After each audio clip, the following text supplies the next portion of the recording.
To protect her son, a billionaire's mother pretends to be a maid. But when she starts working under the same roof as his girlfriend, she discovers shocking secrets that could destroy not just their relationship, but her family's entire future. Like and subscribe. Comment where you are watching from as we dive into this exciting story. Richard Hayes sat at the head of the long mahogany dining table, swirling the dark red wine in his glass. Across from him, his mother Evelyn leaned forward, her perfectly arched brows drawn in concern. "I'm telling you, Richard," she said, lowering her voice, "Laura might be beautiful, she might be charming, but something about her doesn't sit right with me." Richard set his glass down. "You said that before, Mother. But what makes you so sure?" Evelyn folded her hands. "It's in the way she talks about money, always in terms of what it can buy. And when she thinks no one's looking, her expression changes, it's cold, calculating. I need to know she loves you for you, not for your bank account." He smirked. "And how exactly do you plan to find out?" Evelyn's lips curled into a sly smile. "By becoming her maid." Richard blinked. "Come again." "I'll pose as a poor maid in your home. Old clothes, no makeup, a fake name. I'll clean, serve, and be around her when you're not." People reveal their true selves when they think no one important is watching. Richard leaned back in his chair, half amused and half intrigued.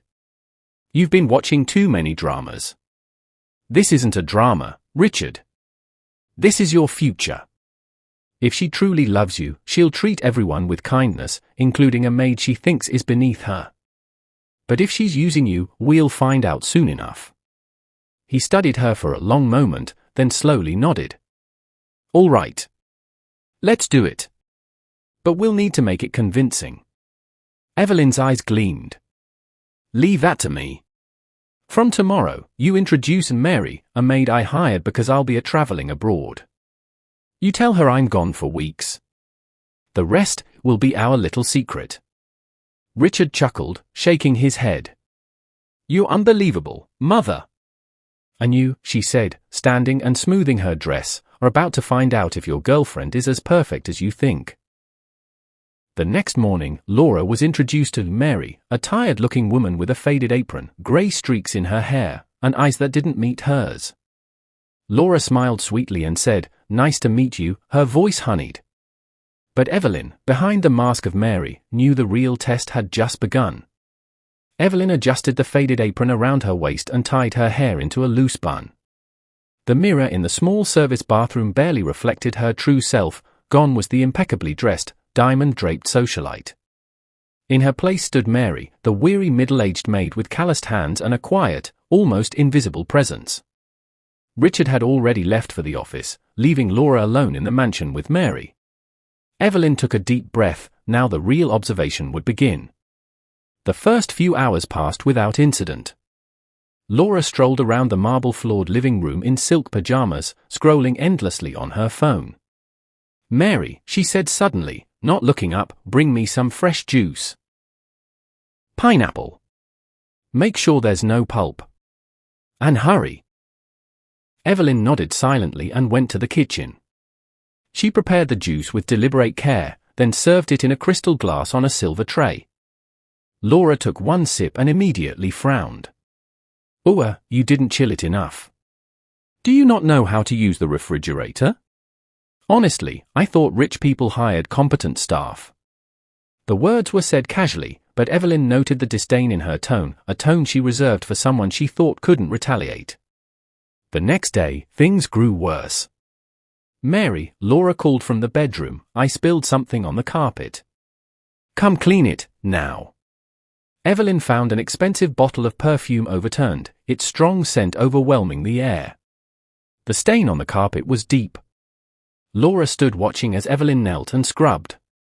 "You know," she said lazily, "if you worked in a hotel, you'd have been fired by now for being so slow. Maybe you're too old for this job." Evelyn kept her voice soft. "I'll be done in a moment." Laura smirked. "Don't be so formal. I'm not the boss here, yet." Evelyn paused. "Yet?" Laura quickly looked away, feigning innocence. "Oh, nothing. Just talking to myself." Over the following days, Evelyn watched patterns emerge. Laura treated Richard with sugary affection in his presence, touching his arm, laughing at his jokes, asking about his day. But when he wasn't around, her mood changed. She complained about the house being too quiet when Richard was gone, about the lack of exciting trips, and about how long it's taking him to propose. The most telling moment came on a Thursday afternoon. Laura was on the phone in the study, pacing. Evelyn, dusting the hallway, overheard just enough. "Yes, I'm telling you," Laura said into the phone, her voice low but sharp, "once we're married, everything changes. No more waiting. I'll finally have the access I deserve. I'm not here to play house, I'm here to win." There was a pause, then Laura laughed. A short, hard laugh that didn't match the sweet giggle she used with Richard. Evelyn's heart sank. She wanted to storm in and call her out, but she held back. This was still part of the plan.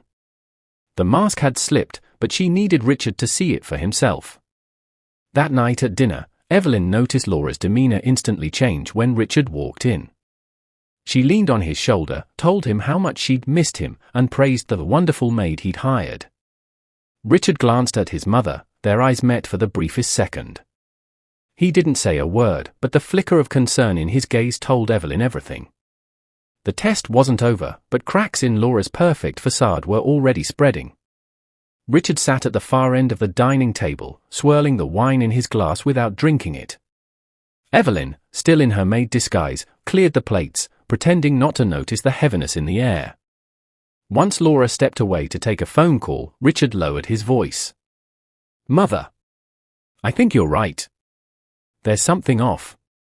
Evelyn glanced up, keeping her expression neutral. "Off?" He leaned in slightly. "I've been watching her. She's sweet when I'm here, but I can feel the shift the moment I leave. Even the way she talks about the future, it's like I'm just a stepping stone." Evelyn felt a pang of both relief and sadness. "Then you understand why I had to do this?" Richard nodded slowly. "I do. And I think it's time we take this to the next step.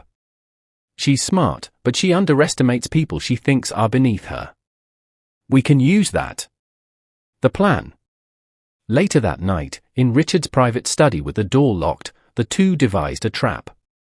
Step 1, Richard would pretend to be facing a major financial problem, a business crisis that could wipe out his wealth. Step 2. Evelyn, still as Mary, would subtly feed Laura little pieces of this fake bad news, making it seem like she'd overheard it by accident. Step 3, they'd watch Laura's reaction closely. "If she's truly with me for who I am," Richard said, "she won't care about the money. But if she's with me for the lifestyle," Evelyn finished his sentence, "she'll run, or she'll start looking for her next target. The performance begins." The next morning, Richard came down to breakfast looking unusually stressed. Laura immediately asked, "What's wrong, babe?" He sighed, running a hand through his hair. "Just business headaches. One of my major deals fell apart. It could get messy." Laura leaned forward. "Messy how?" Richard hesitated. "Let's not talk about it right now. I'll figure it out." Laura tried to smile, but her eyes darted away for a split second. Evelyn caught it. The whispered accident. Later that day, Evelyn was dusting near the study door when Laura walked past. Evelyn made sure to speak just loud enough for Laura to hear as she pretended to talk on the phone. "Yes, it's really bad. I heard Mr. Richard might even have to sell one of his properties. Yes, bankruptcy is possible." Laura froze in the hallway, then tiptoed away. She thought she was being subtle, but Evelyn noticed every step. Laura's first slip. That evening, instead of her usual warmth, Laura seemed distant. She didn't ask about Richard's day, didn't lean on his arm like before. She scrolled through her phone more often, her eyes flicking to him only when he spoke. The next day, Evelyn overheard Laura in the garden, talking to someone on her phone again. No, listen, Laura whispered sharply, if he's going broke, I'm not sticking around. I can't waste years on a guy who can't provide. I'll just find a way to leave gracefully. Evelyn's hands tightened on the basket she was carrying. The plan was working, but hearing it out loud still hurt. Like and subscribe for part 2, because what happens next will shock you, and comment part 2 in the comments.